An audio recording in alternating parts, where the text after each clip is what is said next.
And we are now 279 days away from the midterms, and we are tracking the fallout from the deadly shooting of Alex Preddy by federal immigration agents in Minneapolis, Minnesota. Late today, MS Now learned that Homeland Security's initial report sent to Congress revealed that 2 Border Patrol agents fired at Preddy. That same document does not say anything about him brandishing a weapon, which contradicts what administration officials said in the immediate aftermath. Meanwhile, outrage over the killing is only intensifying as the White House has been trying to adjust its response accordingly.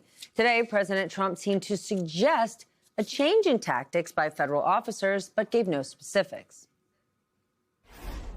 We're going to de-escalate a little bit, but I will tell you, you look at the numbers, they're doing better than they've done in many years because we took thousands of criminals out of Minnesota. I don't think it's a pullback. It's a little bit of a change. Everybody in this room that has a business, you know, you make little changes. You know, Bavino's very good, but he's a pretty out there kind of a guy. And in some cases, that's good. Maybe it wasn't good here. Greg Bavino, the Border Patrol commander at large in Trump's immigration crackdown. Hear what he said there? Maybe he wasn't the right guy here. Well, he was removed from Minneapolis earlier today. White House border czar Tom Homan took over, and he immediately sat down with Governor Tim Walz and agreed to an ongoing dialogue. After that meeting, Walz said, among other things, that he stressed to Homan the need for, quote, an end to the campaign of retribution against Minnesota. That came after Trump contradicted his own advisors by saying he did not think Alex Preddy was an assassin.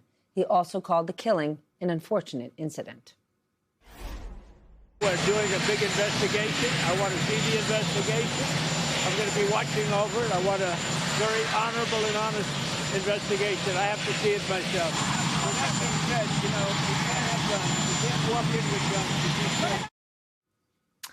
The scope of the investigation appears limited to a use of force review. And sources have told MS Now that the Justice Department will not open a civil rights inquiry into Preddy's killing. And this is important to remember. I will tell you, I forget it. The Department of Justice's Civil Rights Division does not just investigate discrimination in voting, education, or housing.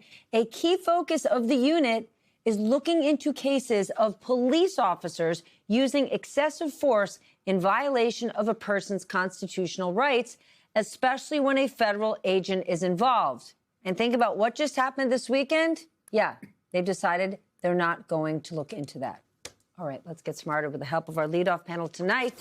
MS Now national correspondent Dave Noriega joins us. Jeff Mason is back, Washington correspondent and senior member of the White House and politics team, now at Bloomberg News. And Kyle Stokes joins us, Axios reporter and co-author of its Twin Cities newsletter.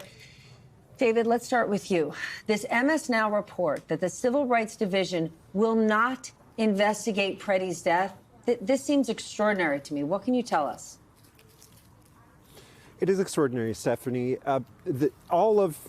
Every aspect of the way the investigation into this incident is being conducted is highly irregular. I've heard this from a number of former high-level DHS officials, some of whom have, had roles specifically involving supervising internal use of force investigations. The fact that DHS is essentially investigating itself in this killing is unheard of. It goes against long-established protocol. The agency that is running lead on this investigation, according to DHS, is a part of ICE called Homeland Security Investigations, which is the criminal investigative arm of ICE. They typically investigate cross-border crimes like gun trafficking, human trafficking. I'm told by these former officials that HSI has no capacity and no history with investigating use of force by law enforcement officers. So it is extremely unusual for them to be investigating this. On top of that, it's not only the DOJ and the FBI that are being excluded from the investigation, it's also local and state officials. Normally in a case like this, what would happen is that the FBI would run an independent investigation jointly with state and local officials. But in this case, the state police agency, which is known as BCA, the Bureau of Criminal Apprehension, has been obstructed by the federal government from accessing any of the evidence in the case. They were physically prevented from accessing the potential crime scene behind me on the day that it happened. And since then, the county attorney told me BCA has still not had access to the body camera footage, hasn't interviewed the agents, hasn't gotten access to the firearm, to the no evidence have they had access to. They say they're still trying to conduct an investigation to the best of their abilities, but they're facing tremendous obstacles in doing so, Stephanie.